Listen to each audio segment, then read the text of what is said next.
Hi guys! Alright, nandito kami sa In-N-Out. Ngayon, isa sa mga emerging fast food restaurant. Yan, tinan mo, ang sarap po.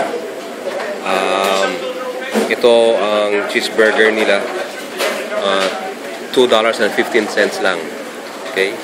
Tapos ito yung french fries nila. It's only $1.65. Yeah, ito yung medyo bago lang sila sa market, ang In-N-Out, pero malakas ang appeal sa mga tao. Ang dami-daming kumakain dito kasi nga napakamura pero napaka-fresh, tsaka napakasarap nung simple burgers nila and everything.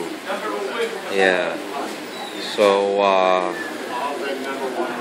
ayun, palaging sa labas kasi meron driving driving section na daanan lang yung pagkain. Drive-thru section na sa likod. Ang haba-haba ng pila sa likod.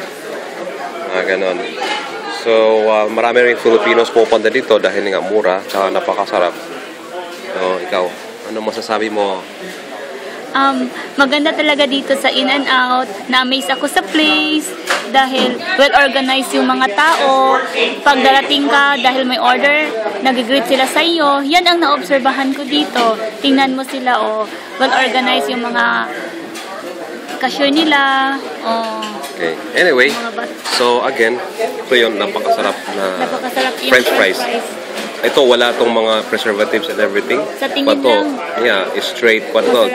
Kinap na mga potatoes, tapos dinip fry. Tapos, yung french fries nila. Doon sa price list nila, nilalagay yung number of calories. So, kung health conscious ka, makapipili ka talaga kung ano ang gusto mong kakainin. Dahil yung hamburger na in-order namin ngayon is equivalent to 390 calories lang. Yung iba, yung double, wow! Ang taas-taas ng calories, 670 calories. Doon, makikita sa price. Anyway, alright, kain na tayo. Bye-bye.